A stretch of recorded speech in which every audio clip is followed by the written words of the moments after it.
Well, my guest today is a prolific author of pop culture. He has penned some incredible books, including Voices from Krypton and his latest. Weighing in at an incredible 15 pounds, it's Superman, the definitive history. A supersized welcome to Ed Gross. Ed, welcome to Comic Book Central. Thanks, Joe. Lovely to be here and lovely to talk all things Superman. So that's cool. Thanks for the workout. Oh my I God, it's can't. incredible, isn't it? Is it 15? It's 15 pounds, right? It is. It is. Okay. When it came, I couldn't believe the size of this thing. I mean, I knew a lot was Me going in either. it, but I was Yeah. shocked. I mean, You wrote it. You I should know co-wrote it, how. yeah, and yeah, but I didn't know it was going to look like that. You and Robert Greenberg, your co-author on this. Did either one of you know how heavy No, this was going to be? no, we had no idea. You just know that they're putting so much into it, and suddenly you're Yeah. seeing, even though we would take, like, I don't know if Rob was, but I was taking through like each page. They would open it up and show it to me over from England. They would show it to Yeah. me over a Zoom call. And I'm looking at it, I'm thinking to myself, this is beautiful. Wow, this thing goes on forever. But not for a Yeah. second did I think that the final package was going to be that.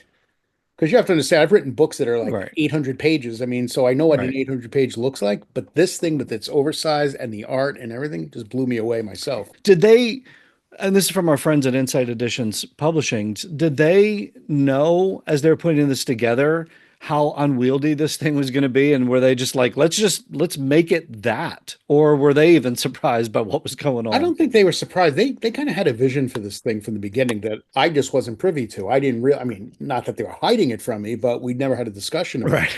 So, but all he kept telling my editor kept coming back to me and saying, Tim Pilcher, great editor, kept coming back to me, said, "Oh, we got the archives of this, and we've got access to that, and we've got access to this." And every time he turned around, there was something else new that they were discovering or being introduced to them. And so I knew all this stuff was going in, but I just didn't see in my head what the final product would look like. Yeah, that's the sense first of all, I mean, I feel like I'm introducing a boxer weighing in at 15 pounds, you come in with a boxer. And speaking of boxing, like it has its own box, Oh like it yeah, has its own home to live in. yeah. So there's like a collectible thing, and then it comes in like this slip case cover thing, which is nice and collectible on its own. And then you get the book. And first of all, I was just blown away when we had this thing because I'm like, first of all, where am I going to put it? I did find an actual corner That's a that it can problem. live in. It has to be supported by my walls. Wow. Yeah, I believe it. That's It can't crazy. be on a regular bookshelf. Yeah. But I felt like when you're going through this, like I went to this like old timey archivist's Superman's house, and I got to go up in their attic and like maybe like open boxes like full of Superman stuff that people have forgotten about. That's kind of what this book feels like. Hmm. Because could you describe it to folks who don't have it? And I do, we'll say, and we'll talk more detail about it as we go through because I want to get a little bit of background. But Yeah. if you can just describe it to folks too, is like there's stuff in the book. It's not just like pages of really cool Superman artwork and history, but like there's stuff jammed in Oh, yeah, the. like I don't inserts even and know how it's stuff. going to stay in. Yeah, like Yeah. facsimiles of stuff. I mean, yeah, I have like a check that Siegel and Schuster cashed. They have the wedding invitation for when Superman and Lois got married in the comics. Right. That's in there. They've got some of the old comic stuff. They've got card stickers from Superman the movie in there. Yeah, the You buy a tops pack and sticker. you Yeah, get and even like that. from Superman 3, there was like one from Superman 3, I think, That's what from I'm thinking of, Superman. Superman 3, I think. Yeah. Yeah. And, It was like and, from the and the, Superman original one, right? the thing that blew me away, though, I don't know why exactly, but the Broadway musical, they recreated cutouts of the figures, like on a piece of cardboard or something. You could actually Right. pop the figures out of it. And it was like Right. a lot of work went into this, creating this thing, which is why Yeah. it's getting the unanimous praise that it is. It deserves it. And that has nothing to do with the writing. It has Yeah. completely to do with the packaging of this thing that Yeah. is just for any fan of Superman. How could you not fall in love with this thing? It's just, Yeah, I'm so nervous like opening it up. I'm like, I don't want to bend it because there's that collector mentality of you, like that OCD thing that kicks in. You're like, I don't want to bend it, but then it's like, no, I want to have fun with it. It's kind of like action figures. Bust it open, just have fun with it. And we will say like when you're looking at it, and I just looked on Amazon. I think it's like actually $50 off what it was original. I don't know, depending on when people are it watching this. was, So it's retails for, I think, 175. Amazon had it for 157, if I remember correctly. yeah, it's even less than that now. Yeah, it was like Oh, almost okay. $50 off the original price. I think it was like 155 or 154. Yeah. So, and again, depending on when you're watching this, who knows. But and so there is a little bit of sticker shock that goes in with it. But I will say, having received this and had my mind blown by just what the epicness of this, it's worth the price of admission. It's it's I'm worth happy it. to hear that. It's So, worth I mean, every I think it is, but penny. I'm biased. We'll dig into it. We'll talk about it, but I kind of want to go way back and find out. Um, Look, for fans of almost anything pop culture, you probably have a book on it, I'm guessing. There's I have a like lot of James, it. well, yeah, there's James Bond, Right. Star Trek, Star Wars, Buffy, Battlestar Beauty and the Galactica. Beast, Battlestar Galactica, I think Wizard of Oz, we'll talk about that. Planet of the Apes, we all love Planet of the Apes. You got some of that, and there's a new one coming out. And Wizard of Oz, even and Rocky, like you have a Rocky book too, right? Yeah, yeah. I mean, Okay. I wrote it. I have an unofficial book from the '90s, but then I did for DK the complete guide, I think it's called. It was Okay. Rocky Balboa came out, and it was the official book for that. So All right. EdGrossWriter.com. So if we want to find out anything that you've written or passionate about or love or can sell and we can give you our money, we go there, right? Is well, that how we do yeah, it? sort of. I guess EdGrossWriter.com. I wouldn't put it that way, but I'll put it that way. We you'll want to put give it you our that way. money because we love all this pop culture stuff and we have to fill like all our shelves behind us there. Where did this love of pop culture come from? Like, do you remember the first things that you really gravitated toward, and then how did you turn that into a career, into publishing things and writing things about it and interviewing so many people in these worlds?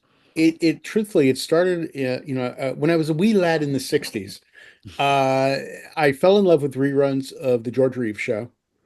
And that was my only exposure to Superman at that point. And I This is the immediately went, Adventures of Superman, right? The right, the 50s reruns TV of, show. Right, yep, right. reruns. I wasn't there in the first run, but I was there for the reruns. After school, yep, three Yep, o'clock or 4 o'clock, whenever it hit, whenever it right? was.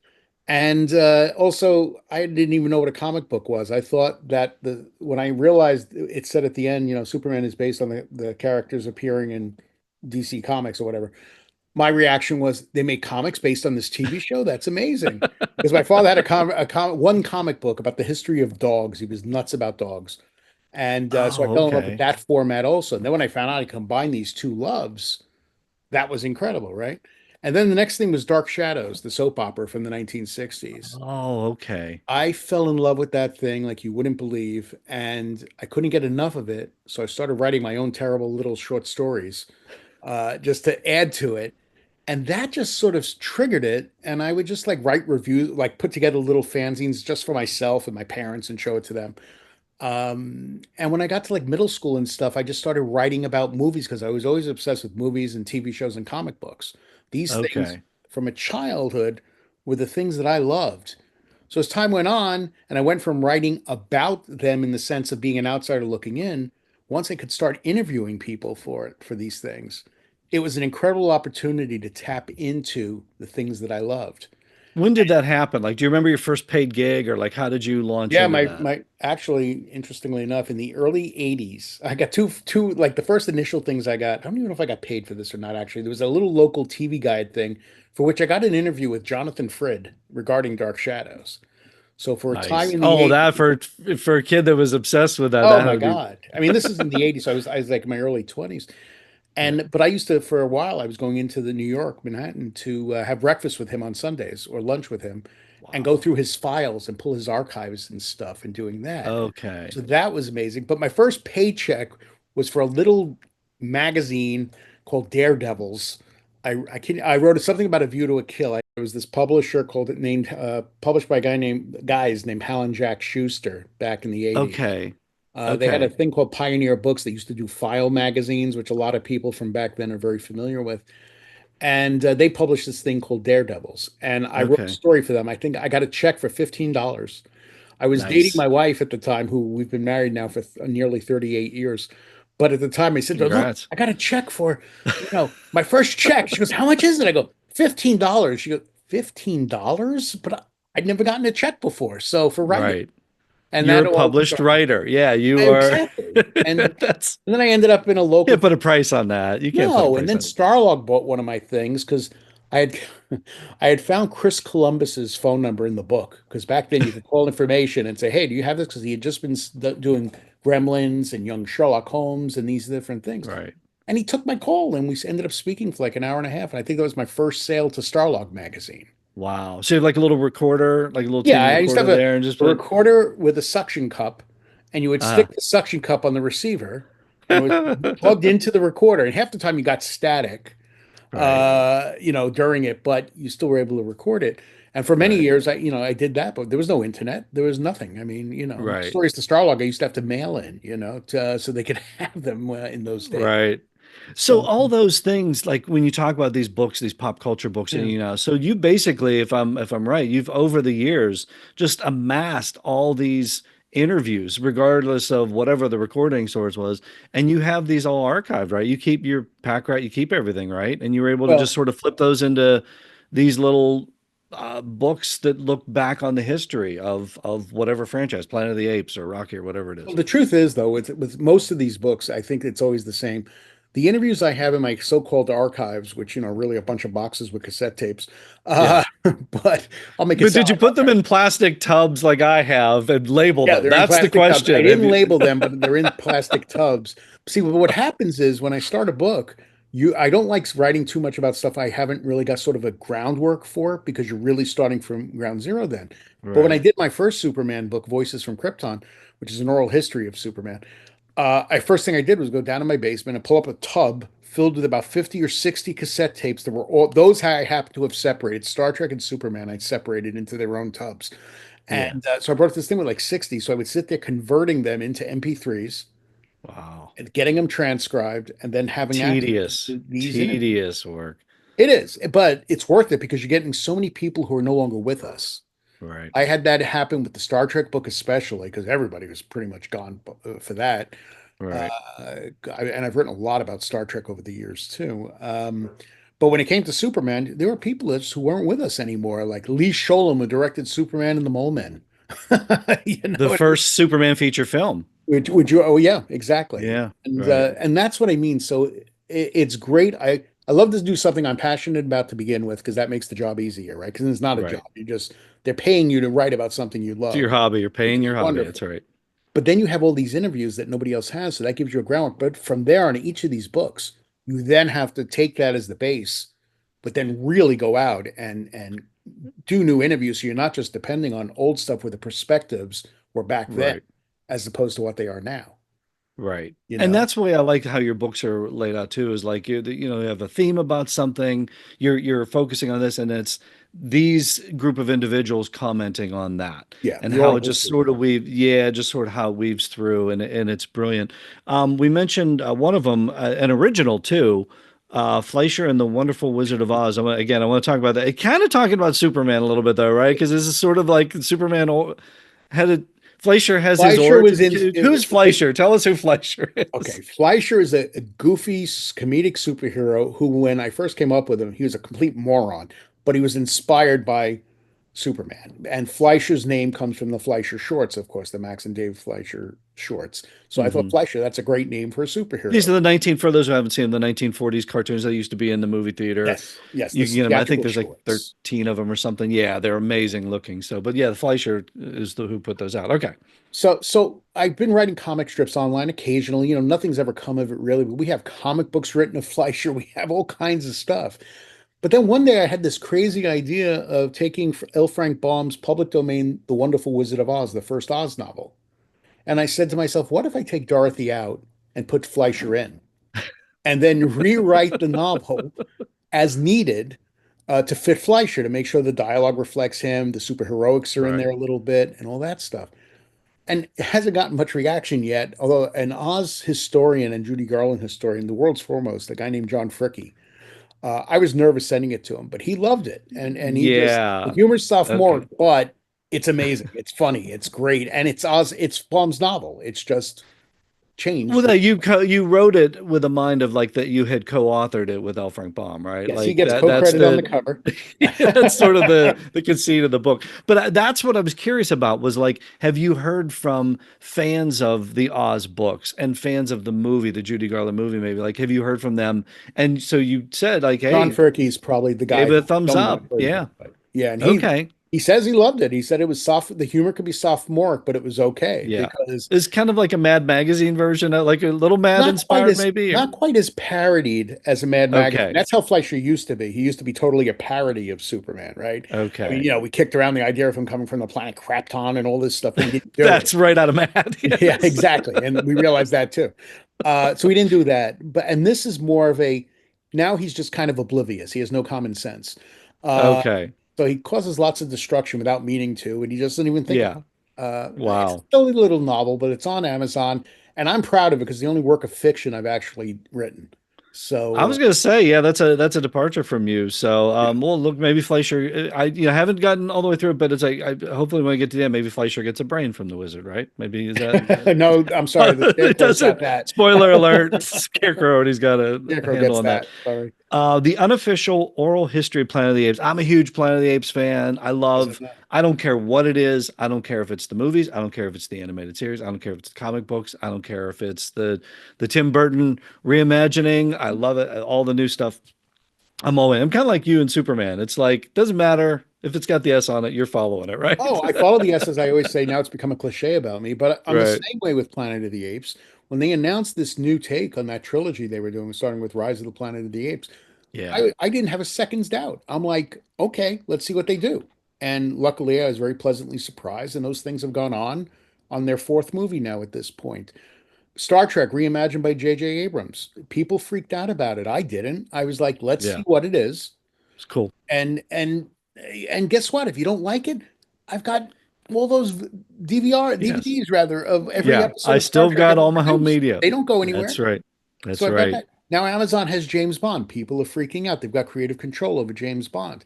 I don't know Right. what to expect. I kind of wrote James Bond off after the last movie, right? They kind of, to me, that They was wrote James Bond. Bond off They after the wrote him off last themselves, movie. right? We didn't Exactly. do it. Yeah. But my point is with that is like so in my mind I made peace with the fact that all right, in my lifetime I've seen 25 James Bond movies and Yeah. two unofficial James Bond movies. That's Yeah. not bad. That's pretty good. And and they Yeah. ended it by killing Bond, but and I hated it, but they killed. Yeah. When they announced they were going to do it, I'm like, maybe it'll be good. I'm going there. I can't have a James Bond movie playing and not go see it. It's just I can't do Right. it. It's impossible. Right. So Right. that's how I feel about all these things that I'm really passionate about. It's even Dark Shadows. Tim Burton remade Dark Shadows as a movie, and I thought the movie was terrible. But I went there to see it. I wasn't like saying, Yeah. "Well, nobody else but Jonathan Frakes could be Barnabas Collins." No, it's Yeah. I've never understood that side of fandom where it no, was like, you're destroying my childhood. It's like, no, my no. childhood is My my child's fine. childhood, and I have it on my shelves. I Exactly. can always Me too. revisit it I'm the same whenever way. I want to. Yeah. It's always Exactly. there. Yeah. Do whatever you want. If I don't like it, I don't have to buy it and or watch it. Well, Okay, so this book is a follow-up to Planet of the Apes Revisited. That was with co-authors Joe Russo and Larry Lansman. I want to make sure yes. I get all these details right. So that was the 2001 book. Love that book. It was basically history. Thank I you. think it kind of ran up to the Tim Burton Yes, it was movie, released at the kind of time of the ended, Tim Burton film. and very cool. Charlton Heston wrote the forward to it. Yeah. You spoke to Heston? Well, they did the interview with Larry and Joe did the interview with Heston. But what was funny is when he was writing the forward and he had been given the manuscript to take a look at, I was working at UA Theaters in the publicity department. I guess they're Regal now, but no, I don't know. But it doesn't matter. I get a phone call at work, and I hear this voice on the other end of the phone saying, "Mr. Gross, this is Charlton Heston. I'd like to talk to you about your manuscript." Wow. And I couldn't believe that Charlton Heston was on the. And this is a guy who myself who have done all these Yep. interviews, right? But I didn't care. Yep. I still get like maybe not starstruck, but excited speaking to. Oh, it's probably Never Starstruck. goes Yeah, away. no, I get it. Never I goes get away. it. So it was cool getting Charlton Heston to do that. And that book was such a labor of love. And when we Yeah. did the updated version of it for the unofficial oral history of Planet of the Apes, we took Planet of the Apes Revisited, converted it into oral history format, which just by its very Right. nature changes how it reads because it's this whole different format, and did a whole bunch of new interviews on top of the ones we had. Okay, And that's what I like because now it's two volumes. We've got, as of this recording, I think from the fine folks at Bear Manor Media, the second volume's coming out. Do we know ish when? if Ed Gross finishes that chapter on Kingdom of the Planet of the Apes, that book is coming out. It's Come just been on, Ed. Quit but it will wasting be. time on these interviews and get I writing. know, right? I should just be writing. Tell my bosses at work on my day job saying, I'm sorry, I can't write for you today. I'm busy writing Planet of Yeah. the Apes, Volume 2. Volume It's two, almost there, but though. It's the almost there. first one Everything. takes you up through. But I like how this is laid out now because if you don't have that original book, you get that material in. So the first one is the six movies, or the I'm sorry, the five movies, the Right. And original all the five movies startup period, the leading into Planet. And coming again, into that. Yeah, battle. and then the second volume is going to focus on like a lot of the ancillaries, like the TV series, I think, the Two shows. animes, the two shows, the Mhm. comic books, the Tim Burton, and then you get into the New newer movie, movies, which Up I the love Kingdom too. of So Planet of the Apes. that's fantastic. And the TV Do you have a section is favorite? pretty of Oh, the I'm sorry. Go ahead. I was going to say the TV section is pretty extensive too, which I think will please a lot of people. Is like I got Yeah. James Norton, which I didn't think I was going to get Norton, but I didn't think I'd get him, and he Wow. said yes, and that was great because he doesn't do a lot of interviews about Planet of the Apes. Oh, I'm still hoping. I'm still, yeah, I've been trying, and unfortunately, we lost Ron Hartman. his co-star, yeah, Ron Howard from Land of the Lost too, and yeah, that I mean that TV show is epic. So it's nice that you go into those. It's nice that you've got the interview there for that one as well. Yeah. And again, I get the whole Charlton Heston thing. He was actually my first interview, my first Oh, celebrity very interview that I cool. ever had, and it was in Altoona, PA. He was speaking at a Republican convention, and I followed his entourage to the airport as he was flying out, and I got like 10 minutes with him. That's great. And I did get him to say his most famous lines. What's So I that? They was like, finally really did it. I got him to say, "Take your stinking paws off Oh, me." I okay. got him to Yeah, say, that's cool. "Silent green is people," and I think there was another one too. But That's awesome. I get it. So sometimes you have to you turn the fanboy off a little bit, but you can never turn it all the way off, right? So No. Hey, look, I've interviewed William Shatner a number of times, and I always get excited talking to Bill Shatner. I mean, yeah, it just can't help it. He's Captain Kirk, yeah. you know. How could how could you not? They're legends. They're all. I mean, They are. They and are. like you say, so a lot of these folks, and that's the great part about your book, and that's what I want to do with the show too, is that when they're gone, you can't talk to them anymore, but you have this legacy of conversations that they've had about things. And that's what's nice to revisit about a lot of these books and different things. Well, it's like when people can, like when I used to go to San Diego Comic Con every year, nobody pays the bill anymore. I don't go. But uh, Fair. but people jumped up for those selfies and those autographs, and they would always constantly try to get. And my philosophy about that always has been, I don't need an autograph. I don't even need a photograph. I've got this audio. Yeah. That's my keepsake. The Yeah. fact that I've got the audio of these guys talking, and I'm part of the people asking questions to them, and they're answering my questions. I don't need anything more than that. That's the best part is that you've had that conversation, you've had that one-on-one with them, and Yeah. that those elements come out in your books, all the books that you put out there. It's like you're sitting there having a cup of coffee, or sitting there having a beer with somebody. That all comes out in these books as you read them. It's almost like the reader is having that conversation, I and you try bring to. it back through time. Yeah. I've always, if people say, well, what's your style? I mean, the only style I can describe myself at, and it's never changed over all these, I've been doing this for 40 something years now, Yeah. and it's always been the same: conversational. Just keep it conversational. It's like I'll have many people say to me, this doesn't even feel like an interview. It feels like a conversation. Yeah. And I'll say to them, that's great. That's what I want. We'll have a conversation, and from which I will carve an interview out of that conversation. So Right. Those are that's the been my best because philosophy. they puts them at ease, and then they Yeah. might tell you something that they, may not have told somebody else if they're all buttoned up too. So sometimes you get that. All right, let's talk about Superman. This is the I guy. like This is your favorite Superman. character, right? Yes, Same. Superman's my Okay, favorite. that's we know Yeah, that. yeah, yeah, for sure. I Um, mean, there's no question. okay, Voices from Krypton, the unofficial, unauthorized oral history of Superman. That was 2023. Right. Same format. These are interviews you've had over the years. Do you know how many interviews went There's into that? 250 interviews in that book. Uh, Okay, a a lot lot. of them came from what I had, but a lot of them were brand new, done for the book, like I say. And the challenge Yeah, of that, of course, is to tell the 85-year history at that point through their words. I mean, that's the difference between, sort of a more narrative approach and an oral yeah, history approach is you've got to put this puzzle together in yep, such a way that, like, whatever subject or part they're talking about, you got to make that conversation flow strictly through their words, not mine. right. So, it's an interesting puzzle. It's like I discovered as disorganized as I am in life, I'm an idiot savant when it comes to oral histories because I can I can look at a bunch of transcripts spread out and just start pulling quotes from them and knowing Yeah, that, oh, this goes here, this goes here. Nope, nope, that goes down here. And yep. Somehow, it's the only thing I'm organized with in my life And is your brain probably tells you the chapters ahead of time, or at least you have a structure of it, and then you start seeing how those pieces fit into it, and it's like, oh well, maybe there should be a chapter on this. You start getting, and again, it's so cool how these are laid out. you At take what an point though? interview and you figure out like this person talks about this, and this. So you start separating the interview. So that quote goes here, that Right. quote goes there. And as you do interviews or add interviews, you're able to find other people who are talking about the same thing, and then you start weaving it together. Like I say, like a jigsaw puzzle to tell the whole story. Yeah. At what point did you go from being a Superman fan, and then you've got all these interviews, and it's for Starlog for this and this and this and this over here. At what point did you go from being like a really fan of the character to a Superman historian? That you're going to now put the puzzle together and give this completed puzzle piece, or the completed puzzle, the complete picture to all of us. Well, I think because I've been a lifelong fan, and because since I started getting, becoming a professional journalist, entertainment journalist, let me specify, um, I covered Superman, Superboy, whatever, Super whatever, from the moment I started writing professionally. So by the time you get to 2022, I've covered all the different versions. I think I have the first interview with Al Gough regarding Smallville. Wow. And I was the brilliant one who said to him on the phone, and I go, a Superman TV show without Superman, this thing can't possibly fly, no pun intended. And 10 years later, how stupid do I feel?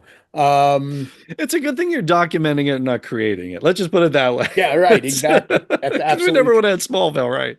So I've been writing about this stuff constantly for Yeah. different publications and stuff. But when the opportunity, I knew I had never heard of an oral history until 2015 when my co-writer Mark Altman, who's I've co-written a lot of these books with, he said we got to do it, try to sell the 50th anniversary of Star Trek 50-year mission as an Mhm. oral history. And I'm like, I don't even know what an oral history is. And he sent me or told me to read the Saturday Night Live and MTV oral histories. And I fell in love with the format. So when we did it Yeah. for 50-year mission, I couldn't stop. And 50-year mission was 2 volumes, which, as you said before, led to Buffy and Angel and Battlestar Galactica, and Star Wars, and James Bond, and all this stuff. Through all of that, I knew that someday I was going to write a Superman oral history. I had to do it. It became my mission, as silly as that Wow. may sound, to get that book done. I couldn't find a publisher for it. Nobody wanted a Superman oral history. The Nacelle Books said yes, and I did it with them. But Mhm. so I knew once I started writing these oral histories that I was going to do an oral history of Superman. I had no idea how it would come out or how it was going to work. And it turns out I'm very proud of the way Voices from Krypton came out. I mean, I really am. It really is, I feel, well, next to this one now, the crowning achievement Yeah. at that point was doing Voices from Krypton. Now that was an unofficial book. Getting the opportunity to take to the success of that or the way that came out led Insight to approach me about Superman, the definitive history. Okay. So That's what I unusual. was wondering about. Did that one bounce? Did somebody look at that and go, okay, let's Yeah. do this, but with a lot of stuff in it? I mean, yeah, I think if I'm being very honest, I think part of it is like this guy's already done the research. Yeah. We have a tight Yeah. deadline on this book. Let's ask him to do it. But it's just a rarity for an unofficial book, an author, to be led to write the official book. It just doesn't happen. Yeah. And the fact Right. that it did, I cannot tell you how proud I am to have done those 2 books. Because I Yeah. hope that in my mind, I hold them as equal stature, in equal standing. Because first of all, I put everything into them, both of them, and I'm just proud of the results. And it's so fascinating to see 2 very distinct ways of telling the history of Superman. I think that's it. I think you hit on it. That's the key is that you get the same story. I mean, look, it's Siegel and Schuster created them in 1938. Here's the thing. Here's the comic, and here's the movies, and here's the TV shows, and here's the comics. It's going to be the same story, but it's how that story is told, and you Yeah, get this definitive history of this character told 2 different ways, and it's right. so cool to see. It's like like 2 different people telling the story, except it's the same guy.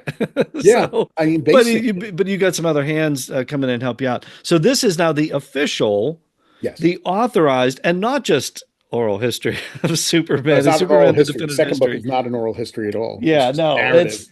it makes me say things out loud Yeah, when I'm trying to lift that you're up. grown a little bit. I've been there. Oh man, Yeah, especially as I get older. I think I hurt my back reading it the other day. Um, like we said, it's got so much stuff jam packed into it. We talked a little bit about that, but what were some of the things that surprised you that you were able to find? I think this is Robert was able to dig some of this stuff up too, and Yeah. talk a little bit about that, like all the stuff that's packed in there, because there's like animation cells. There's like reprints. I think of the first Superman comic. This one Issue is Superman number one. Yeah, Superman yeah. one. There's like these giant treasury size things. There's letters. There's all these documentation. There's like the Superman fan stuff. Wasn't it like Superman Club Yeah. back from? Yeah. So Yeah. what when you saw something, what were you like? Oh, I Well, can't here's the believe. thing. I'm going to be honest here because I don't like blowing smoke up my own butt because I mean, I'll let other people do it. That's fine, but I don't want Yeah. to do it. And the truth of the matter is, we had nothing to do with those things. I mean, we wrote the book. Robert and I wrote the book. Okay. Their team at Insight is just incredible at finding this stuff. Plus, they had access to the Warner archives. So they were able Okay. to go in there and basically pick whatever they wanted to use and pull it Just jam off. it in there. But it was Were just you a, able to say, hey guys, can you get this? Or I were mean, you I able to would do anything? say, Or was there something that you looked at and went, whoa, where did you oh, get that? that's different. I mean, if you're Yeah. asking me if I had a whoa reaction to Yeah. it, What was the whoa I reaction? mean, Because it I know what just, mine were. I have to say, it really for me is like a lot of the production artwork that's in there. Yeah. Just stuff on all the different it sounds so like safe answer to say it's everything, but it is. It's as you're going page by page through this book, it's like a constant stream of ooh, ah, wow, and but it is Yeah. because everything, almost every spread is a surprise. There's something on there you're not really expecting. And Right. so as a fan, that just, blew me away, right? It's like I'm looking at this book the first time and it's just like, I can't believe all of this is in there. If I have any complaints, we were supposed to do some art for unproduced Superman movies. And unfortunately, that didn't get in there because that would have been fun Oh, to do so that. like maybe the Superman 5. I know they were talking about that. Like what were the unproduced Well, Superman? I I think know the main Superman ones they were Lives, I think talking was about one. was that was one, Superman Lives, which went through a number of incarnations. That And was the Kevin Smith thing with the Kevin giant spider Smith. at the end. It started with the guy named Jonathan Lemkin writing it actually, and Right, then right. Smith came in, and then other writers came in, and the directors changed. And the other big one they were looking at, but again, we didn't get very far with it, is Superman Flyby, the J.J. Abrams. Oh, J.J. Abrams. Yeah, Yeah, yeah. what would have been a trilogy of those, which I think would have been fun to Okay. get into. But and we were talking, we didn't get very far, like things like Justice League Mortal, the George Miller unproduced Justice League movie, the young version of the Justice League. Okay. But we didn't get very far with that stuff. We really decided that it was going to be focused on the official stuff, the things that were actually produced, and Right. that became sort of the approach. Well, no, that I'm going to jump ahead like six questions then because when you said that, that just got me thinking. Yeah, So this book currently runs up to the end of 2024, which would be right, the Superman and Lois television series. All that stuff's in there. You get some amazing pictures, amazing interviews. But there's a nice fold out timeline of everything Superman, and then right, right at the end of 2024, it says James Gunn goes into production on the right. next feature film, Superman, and then that's it. Is that the next book? Can we But the next, expect what that? we're going to do, and I think it's not coming out till 2026, is going to be a slightly extended version of this, which is Okay. going to add another 16 pages to it. And Okay. it's going to feature the movie and update, like I did some interviews on Superman and Lois to wrap it up, basically. Because when I Right. did that, season four hadn't even started yet when I Okay. worked on that. And my adventures with Superman, trying to bring that up and the comics. But the problem with The animated comics of all series, this right? stuff is the story's never over. You know what I mean? Right. Like you can always be Well, that's updating what made me things. curious was Yeah. like you're always going to be writing about Superman. So obviously the James Gunn movies are, but now you're talking about like these unproduced Superman films. Could that be its own book of I like unproduced don't think Superman so films because and I then don't the think one. produced Superman film? They should. I'd love to write it, but Okay. I mean, I cover all that stuff in without pictures in Voices from Krypton. There's a whole Right. 25,000 word section on those unfilmed. What they were. Right. Yeah. Okay. Uh, I just didn't know if that was something you could start jam packing, Now that stuff they wouldn't. I mean, look, storyboards the and thing is, the comics are constantly moving. The movies will be Supergirl, Woman of Tomorrow is going to be right. coming out in Right. 2026. So you'll never be caught up because the story is continuing to unfold. My hope one Yeah. day is that we will get to do a sequel and it'll pick up or somehow go beyond just adding a few pages to it, but to do a Yeah. full book on whatever's to come. But that's going to be How did you decide how this book was going to be laid out as opposed to doing the oral history? Like, I mean, obviously you start at the beginning. I mean, the creation of the Superman oral and how history they, was a chronological, basically. It really takes it, yeah, even though we break it out and we'll gather like TV shows between like from Superboy through Smallville, I think it was. So that right, includes, Superman the animated series, Lois and Clark, all that stuff's in one chapter. But essentially, and the comics all get their own Golden Age, Silver Age, Bronze Age in Voices from Krypton going through that way. The nice thing about this book, too, though, is again that different approach is that all of the animation is one chapter. All of the TV shows are in one chapter. All of the movies from beginning to now are right, in one chapter. And then in between, you've got stuff like The Sounds of Superman, which is the records, the radio show, the Broadway musical. yeah, That's all in there. You've got the merchandise. You've got the public service announcements featuring Superman. right, So it became much more thematic, the chapters in Superman the Definitive History, as opposed to chronological, which was my determination with the oral history was to tell the story chronologically, to take us from before Siegel and Schuster arrived to wherever that book was by the end of right. the time I had to finally pry the book out of my hands so they could publish it. Because believe me, I could keep going and going and going. That's right. The story never ends, right? It So, does. but was that your decision then to go, you know what? I did this one chronologically. I want to go by themes on this No, one. I think it was in communication and discussion with Okay. Insight on how they wanted to do it, how I wanted to do it. They kind of formulated most of the formatting, and that includes the chapter breakdown. And I mean, they Okay. had discussion with me. We went back and forth on it, saying, well, why don't we include this or why don't we do that? That's how Yeah. the villains got spun off into their own chapter, basically, the villains of Superman. Yeah. Things like that. So, yeah, it's a creative process. It really is going back and forth between us, though Insight, when it comes to sort of the content itself, not the written things that Bob and I did, but the design and the extras and the photos and everything else, that was really their purview. We Yeah. were focused on in very little time writing the book. That was I the was going to say that's a pretty quick window, especially for yeah, something of this magnitude. So great superhero team up between you and the folks at Insight.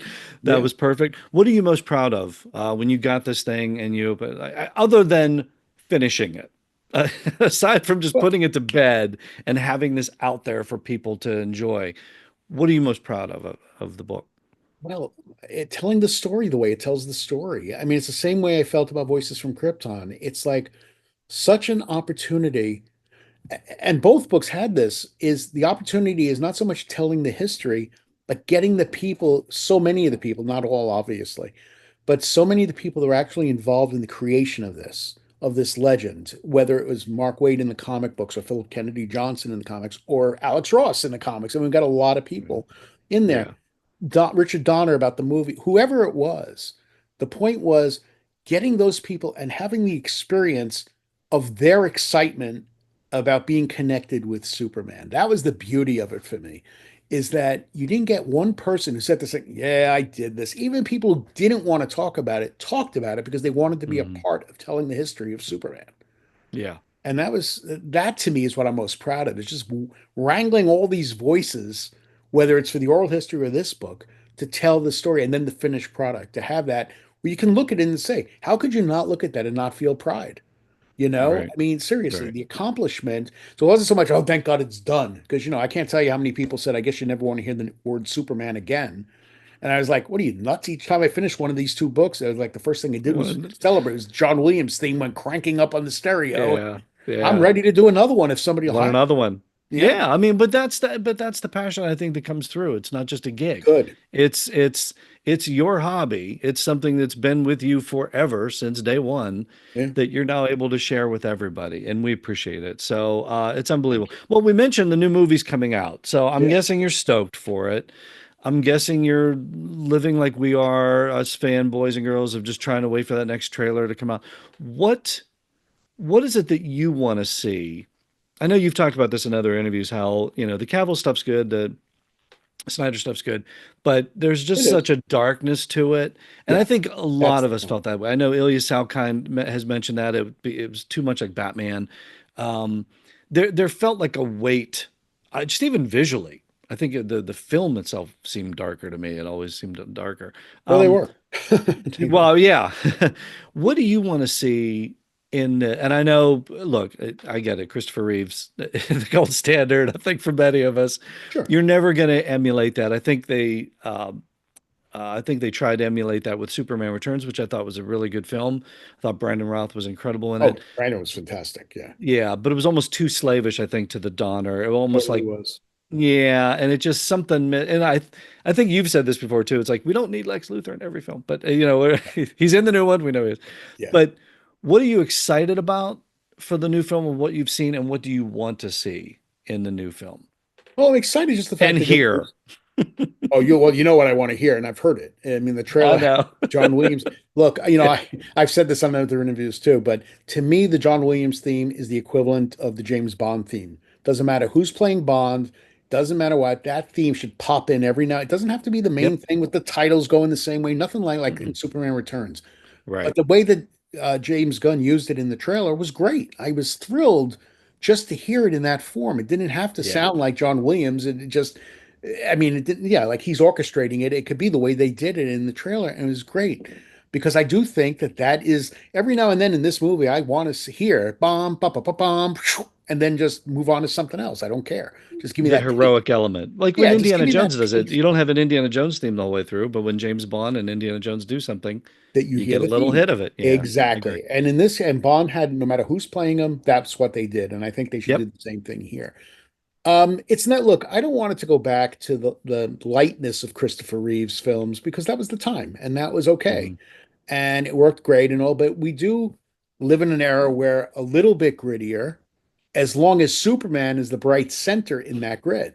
That's the problem. It's like, and I really accept the Snyder trilogy as its own little pocket universe of Superman. They had a Mhm. style, an approach. They told their story over the course of the three films, three and a half if you count Justice League. Right. But I'll still watch it sometimes because Superman's in it, so I will watch it. Yeah, he's in there. I mean, it's cool to see him in. It's like the CG's a Yeah, little wonky, but that's okay. yeah, it's yeah, well, yeah, the mustache. It's okay. It is okay, and that's great, and that's a chapter. It's over now. Put it aside, and I'm not saying Right. throw it away. Put it aside, and you can always Yeah. go back and watch it. You can pull I it off want the DVD this. shelf. You can pop it in when you want. Eh, Yes. exactly, exactly. And I mean, I just got the three films on 4K. I can't wait to watch them in 4K. Right. I can't. But Maybe they'll be a little lighter. yeah, maybe. I don't think so. But that's okay. I like the movies for the most part. But so I want it to feel like it could be of the real world. And the real world can be dark if it has to be, as long as Superman is that bright center, like I was saying a minute ago. It looks like we're getting that. I mean, it looks like James Gunn is not going all the way back to Donner, but not going as heavy as Snyder. So Right. somewhere in between is what this movie feels like based on the trailer. Because there is some dark stuff. I mean, the people are pissed at Superman. They throw the can at his head, which he slightly winces at, which I don't quite get, given he's Superman. He shouldn't have even felt it, but that's besides the point. Right. Was it a kryptonite can? We're not sure. Yeah, because Yeah, maybe I canned kryptonite. Who knows? that threw me off a little bit too. Yeah. Exactly. But it feels uplifting. I mean, the two shots in the trailer I love is when he slow-mo protects the kid from the explosion, right? It's Yep. just such a Superman moment. And when Yep. the other kid raises the flag and calls out to Superman, Superman. it's just that's it. That's the hope that Yeah. Superman represents right there. And that kid raising that flag and Right. saying that. And you get you get him asking for hope, and you get the other kid being saved. I mean, that to me are the two highlights. And I like crypto too. What the heck? It's fun to have crypto. I don't care. You said the magic word. I'm gonna be honest, he had me at crypto the second it came in because it's Yeah, like why they've not? referenced crypto and the live action stuff. Maybe Smallville, there's a dog they call him crypto, but Yeah, but it's not crypto. But it's like this is legit. Dog crypto. wearing a cape has superpowers and can drag Superman I across. love seeing the snow cloud Yeah. coming as he's running to help Superman. I like Yes. that. I'm So like, it's lighter already on that. yeah, And I think when you go back to the Reeve era, there's two lines that I think he says, when Margot Kidder says, "Who are you?" And he says, "A friend." right. And it's like that sells it. And at the end, he's like, "The world is safe again, Superman, thanks to you." And he's, "Oh, we're all part of the same team." And it's just like kind of that little Boy Scout winking a nod. And I'm like, that's the guy. That's it. That's Hey, the look, I've guy. said this many times, but for me, the highlight, the moment that says that's the guy, is in Superman 2 when Lois is under the elevator in Paris and it's plummeting. And Yes. Superman flies in and grabs the elevator and she snaps and she goes, Superman, thank God, or something. And he just looks at her and he gives that great smile that Christopher Reeve had saying, I believe this is your floor. Yeah.